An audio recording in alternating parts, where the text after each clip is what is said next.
Everybody, hey, this is Powell Chi here. Just doing a little Facebook Live before, I guess it's Super Bowl today, right?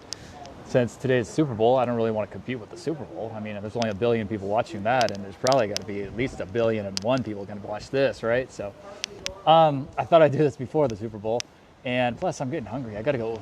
I'm looking forward to going and eating some pizza really quickly here before I hopefully watch, I think the Bucks win. I'm going to root for the Bucks to win.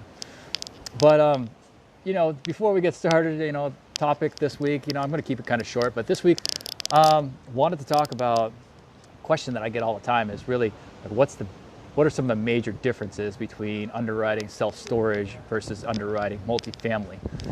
And I'm not going to get into all the differences because, that's like a whole long list of things. And I'm going to just keep this one short. So I'm only going to go over one major difference. But in the meantime, if you do have a chance, if you would throw me up some likes and give me some thumbs up, I'd really appreciate that.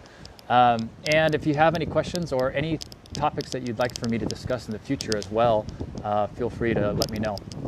And also, I'm trying to, I wouldn't say I'm super successful at it yet. I've only done it once, but I'm trying to get on Clubhouse a little bit more. So for those of you who are on Clubhouse, I'd like to host a few more Clubhouse rooms and try that process as well. So let's get into it. Let's talk about just, what are some of the differences between self-storage and self-storage underwriting, obviously, and self-storage underwriting and multifamily underwriting, right?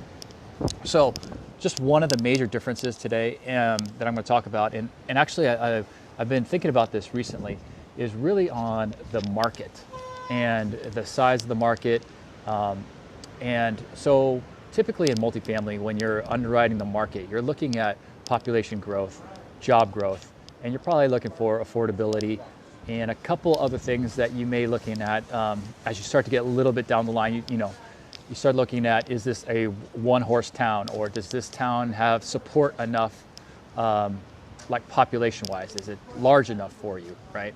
And for me in multifamily, I'm looking at property or markets that have 250,000 or more people in them, right? With all those things: job diversity, job growth, population growth, affordability. But in self-storage, it's a little different. And I wanted to know this from more, not just from me, but from somebody else who is more of an expert in it. So I talked to a guy this week and was asking him about storage and with the same type of parameters of looking at a market in multifamily, is that something that they look at too in storage? And truthfully, I really wanted to find out, do you look at more rural, like less populated areas in storage? Because I see them all over the place.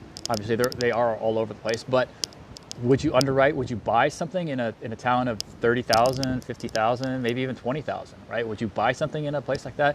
Multifamily, typically, I would say no. That's just me. I probably wouldn't.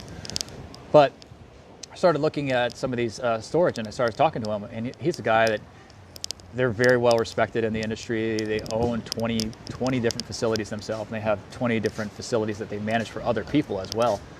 And so I just asked him, and I thought, what about you on your end? Do you look for properties in places that have a lot smaller population?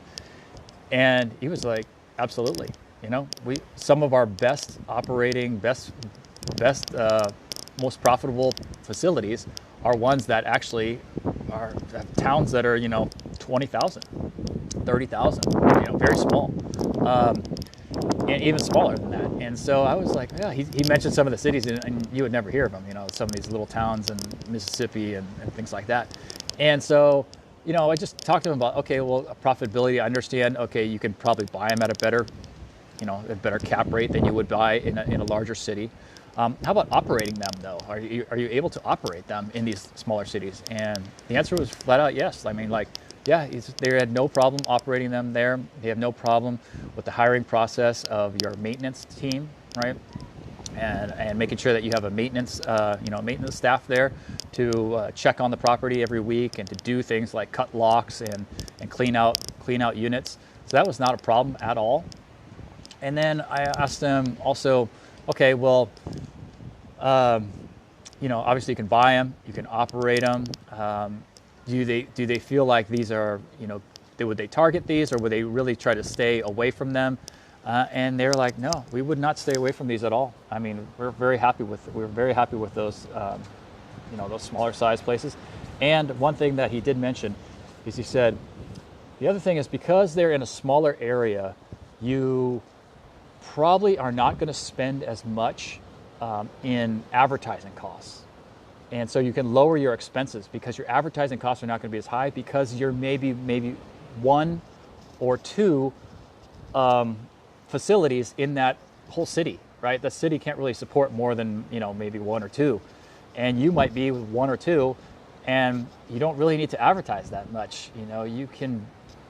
You don't have to pay for advertising so much, right? Obviously, you're going to do some advertising. You're going to put your places up where on all the free sites, and put some banners and things like that around. So, but you're not going to necessarily need to pay like Google ads. You're not going to pay things like Facebook ads or whatever, any type of ads that you're going to have to pay for in other cities. You're not going to really have to do that, or not do it as much on a smaller, I wouldn't say a smaller facility, on a facility in a smaller market.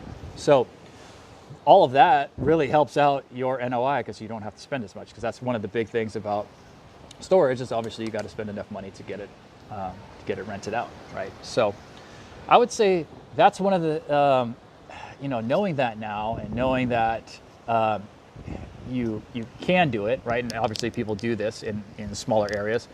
You really have to make sure that you can do it in a way that you have the team behind you, right? So you need to make sure you have a good team, and that team can help you be successful in that small area if you decide to choose that. So I know that my business partner and I have started to open up our horizons now a little bit, because we do feel like we got a very strong team in place, and we got a great management team in place, and we think that we can operate these and be successful in these smaller markets. So we're going to take a look, see how that works out.